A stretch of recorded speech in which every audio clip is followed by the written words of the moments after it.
নমস্কার বন্ধুরা, বনশ্রীস kitchen and blogs থেকে সবাইকে স্বাগত জানাই। আজ করে দেখাবো খুব সহজ পদ্ধতিতে দই চিকেন।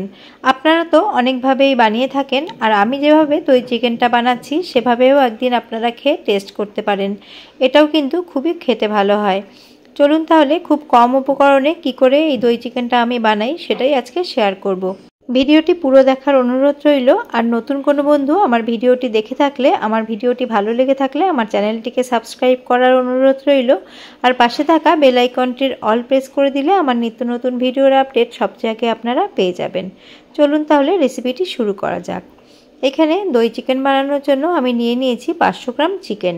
চিকেনটাকে ভালো করে পরিষ্কার করে ধুয়ে জলটাকে ঝরিয়ে নিয়েছি। আর আমি এটা মিডিয়াম রেগুলার পিসই নিয়েছি, এর মধ্যে কিন্তু সব রকম পিসই মেশানো আছে। এবার চিকেনটাকে প্রথমে ম্যারিনেট করে নেব। তার জন্য পরিমাণ মতো আমি দিয়ে দিচ্ছি নুন। এখানে আমি হাফ চামচের থেকে একটুখানি বেশি নুন দিয়ে দিয়েছি। একই সাথে দিয়ে দিচ্ছি হাফ চা চামচ গোলমরিচের গুঁড়ো। আপনাদের ঘরে যদি শামরিচ থাকে সেই ক্ষেত্রে আপনারা শামরিচের গুঁড়োও এর মধ্যে ব্যবহার করতে পারেন। আমি 500 গ্রামের হিসেবে এখানে হাফ চা চামচ এখানে গোলমরিচের ব্যবহার করেছি। আর দিয়ে দিলাম 1 টেবিল চামচ মতো সাদা তেল বা রিফাইন্ড অয়েল। এবার খুব ভালো করে চিকেনের গায়ে সমস্ত কিছু ভালো করে মেখে নেব। এর মধ্যে আর কিন্তু কোনো রকম ভিনিগার বা লেবু কোনো কিছুরই কিন্তু প্রয়োজন নেই। শুধুমাত্র এই 3টে জিনিস দিয়েই এটাকে ম্যারিনেট করতে হবে। ঘষে ঘষে ভালো করে একটু চিকেনের গায়ে আমি সমস্ত কিছু মেখে নিলাম। এবার এই চিকেনটাকে মিনিমাম 1 ঘন্টা মতো রেখে দেব রেস্টে। আপনাদের যদি হাতে সময় থাকে তাহলে আপনারা কিন্তু এর থেকে বেশি সময়ও রাখতে পারেন, তাহলে কিন্তু রেসিপিটি আরও বেশি ভালো হবে। এবার আমি ঢাকা চাপা দিয়ে মিনিমাম 1 ঘন্টা মতো রেখে দিচ্ছি। এই ফাঁকে ম্যারিনেট হতে থাক, আমি অন্য একটা মশলা তৈরি করব।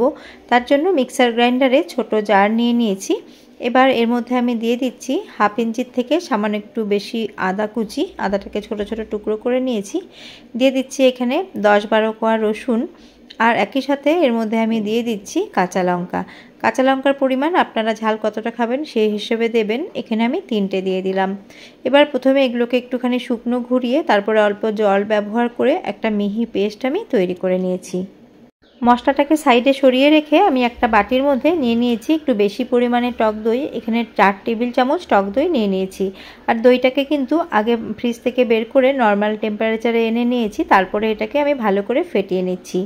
এখানে আমি চামচ দিয়ে ফেটিয়ে নিচ্ছি। আপনারা চাইলে কিন্তু মিক্সার গ্রাইন্ডারের মধ্যেও দইটাকে ঘুরিয়ে দিতে পারেন, তাহলেও কিন্তু দইটা একদমই কাটার ভয় থাকবে না।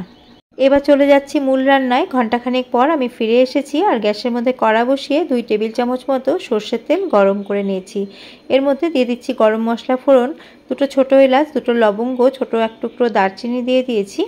আর এর মধ্যে দিয়ে দিচ্ছি 8-10টা গোলমরিচ, গোটা গোলমরিচ। একই সাথে এর মধ্যে দিয়ে দিচ্ছি হাফ চা চামচ গোটা জিরে। এবার ফোড়নটাকে একদম লো ফ্লেম করে একটুখানি ভেজে নেব। ফোড়ন থেকে সুন্দর গন্ধ ছাড়তে শুরু করেছে। এখন এর মধ্যে আমি দিয়ে দিলাম পেঁয়াজ কুচি। একটা বড় সাইজের পেঁয়াজকে আমি কুচি করে নিয়েছি, সেটাই দিয়ে দিলাম। এখন পেঁয়াজটাকে ভালো করে একটু ভেজে নেব। পেঁয়াজটা মজা পর্যন্তই ভাজবো, খুব একটা বেশি লাল করে কিন্তু পেঁয়াজটা ভাজতে হবে না। দেখুন পেঁয়াজ মজে এসেছে। এবার যে আমি পেস্ট করে রেখেছিলাম আদা, কাঁচা লঙ্কা আর রসুনের, সেটা পুরোটাই দিয়ে দিলাম। একই সাথে একটা ছোট সাইজের টমেটো কুচি দিয়ে দিলাম। আর গ্রাইন্ডার জারের মধ্যে কিছুটা পরিমাণ মশলা লেগে রয়েছে, তার জন্য খানিকটা পরিমাণ জল নিয়ে সেটা ধুয়েও দিয়ে দিলাম। এবার মশলাটাকে ভালো করে কষাতে হবে যতক্ষণ না আদা রসুনের কাঁচা গন্ধটা চলে যাচ্ছে। তার আগে এর মধ্যে সামান্য নুন দিয়ে দিলাম যাতে টমেটোটা তাড়াতাড়ি নরম হয়ে যায়। এবার এটাকে 3 থেকে 4 মিনিট মতো আমি একটুখানি ভেজে নিচ্ছি। এই পর্যায়ে মশলাটা কষা হয়ে গেছে, আদা রসুনের কাঁচা গন্ধ চলে গেছে। এখন ম্যারিনেট করে রাখা চিকেনটা দিয়ে দিলাম। দিয়ে এই পেঁয়াজের সাথে হাই ফ্লেমে চিকেনটাকে 4 থেকে 5 মিনিট মতো ভাজা ভাজা করব। চিকেনটা যতক্ষণ না একটু সাদা মতো হয়ে যাবে ততক্ষণ কিন্তু ভাজতে হবে। আর এটা হাই ফ্লেমেই করতে হবে, আর লো ফ্লেমে করলে কিন্তু জল ছাড়তে শুরু করবে। চিকেনটাকে হাই ফ্লেমে 4 থেকে 5 মিনিট ভাজা ভাজা করে নিয়েছি। এখন এর মধ্যে দিয়ে দিলাম 1 চা চামচ ধনে গুঁড়ো। যেহেতু শুকনো ধনে গুঁড়ো ব্যবহার করেছি, সামান্য একটু জল দিয়ে ধনের সাথে চিকেনটাকে খুব ভালো করে একটুখানি মিশিয়ে নেব। চিকেনটাকে আরও 2 মিনিট মতো নাড়াচাড়া করে নিয়েছি। এবার চিকেনটাকে সেদ্ধ হতে দেব। তার জন্য গ্যাসের ফ্লেমটা একদম লোতে রেখে এটাকে আমি 10 মিনিটের জন্য ঢাকা চাপা দিয়ে রান্না হতে দেব। আর মাঝে ঢাকা তুলে 1-2 বার কিন্তু নেড়ে দেব। ফিরে এলাম মিনিট 10 পর। মাঝে আমি ঢাকা তুলে আরও দুবার নেড়ে দিয়েছিলাম। আর দেখুন চিকেন থেকে বেশ অনেকটা জল ছেড়েছে, আর এই জলেই কিন্তু চিকেনটা সেদ্ধ হয়ে যাবে। এখন মিডিয়াম টু হাই ফ্লেম করে এই জলটাকে একটুখানি শুকিয়ে নেব। চিকেন থেকে যে জল বেরিয়েছিল সেই জলটাকে আমি শুকিয়ে নিয়েছি, আর এখন মশলা থেকে তেল কিন্তু পুরোপুরি সেপারেট হতে শুরু করেছে। এই পর্যায়ে এর মধ্যে আমি দিয়ে দেব কয়েকটা কাঁচা লঙ্কা কুচি, আর দিয়ে দেব কিছুটা ধনেপাতা কুচি।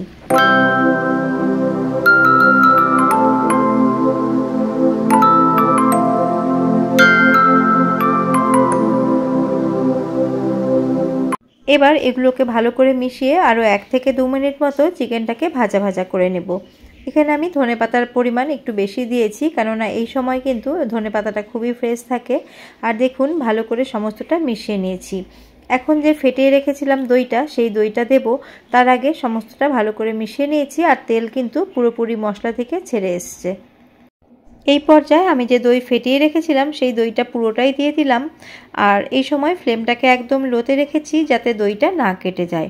আর বাটি ধোয়া কিছুটা জলও দিয়ে দেব।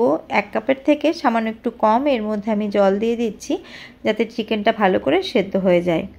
জলের পরিমাণ কিন্তু খুব একটা বেশি দেওয়া যাবে না, বেশি দিলে একদমই ভালো লাগবে না। আপনারা বুঝে জলটা ব্যবহার করবেন। সমস্তটা ভালো করে একটু মিশিয়ে নিলাম। আমি আগেই ম্যারিনেট করার সময় চিকেনের মধ্যে নুন দিয়েছিলাম, তার জন্য এখন বুঝে আমি চেক করে নুনটা অ্যাড করব। তার আগে ব্যালেন্সের জন্য এর মধ্যে আমি দিয়ে দিচ্ছি সামান্য পরিমাণ চিনি। আর আপনারা যদি একটু মিষ্টি মিষ্টি বেশি পছন্দ করেন, চিনির পরিমাণ বেশি দেবেন। আমি হাফ চা চামচ চিনি দিয়ে দিলাম। আর দইটা যেহেতু একদমই বেশি টক না, তার জন্য চিনির ব্যবহার কিন্তু খুবই কম করেছি।